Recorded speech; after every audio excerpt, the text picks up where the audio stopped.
Okay, we got already the new set of timing chains installed.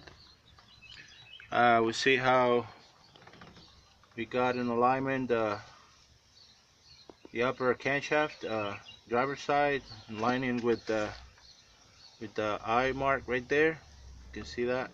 You can see that right there.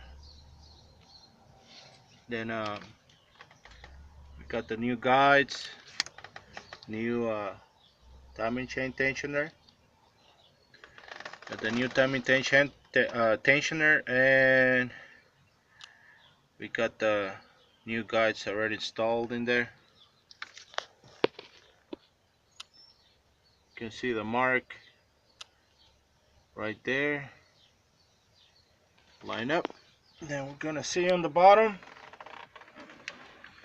You can see the mark, the crankshaft, black dot on the bottom. Line up with the chain. That's the way. That's the way it should be, according to the owner's manual.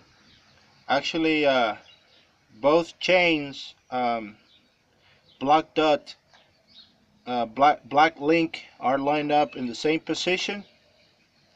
That is the sprocket gear. It's a double sprocket gear, as you can see right there. You can see the second chain and the second chain and the first chain right here, both heading in one direction towards the driver's side, and then this one heading to the passenger side.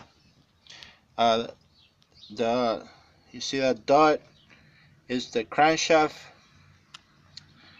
timing alignment mark. Both of the black links are lined up with this mark. Both chains are lined up with this. And then we go up. Let's see the new chain on the passenger side. That's our brand new timing chain tensioner. You see it's got the R for right hand right there. And then we got the line in the upper end of the camshaft phaser or sprocket gear. See, all timing set, lined up properly. Just a note though, when you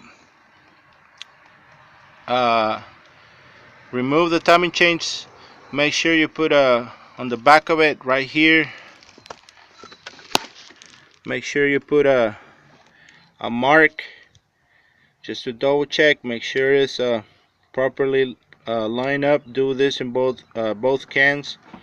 And in that neck right there, you can place your vice grips if you don't want to buy the special tool for this to keep the camshaft in position.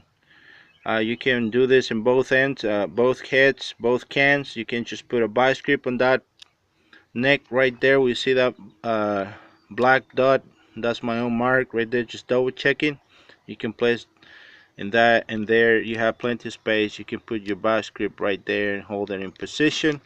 You may have to move it a little bit back and forth because the new chains will have less slack than the new ones. That was actually the problem with this one. It had already too much slack and it was rattling.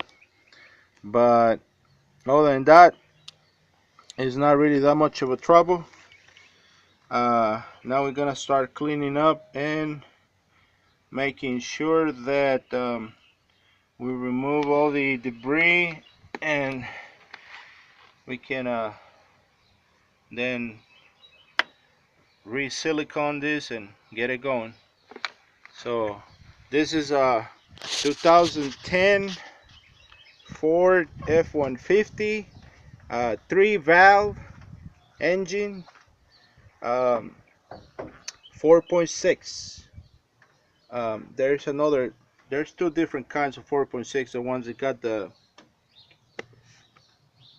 can facers and the one without the can facers, but more or less the procedure is pretty much the same.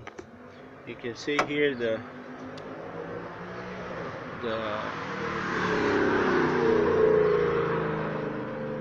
tag. I don't know if you can read it, it's too much glare, but is there. It's a 2010 Ford F-150. Thank you.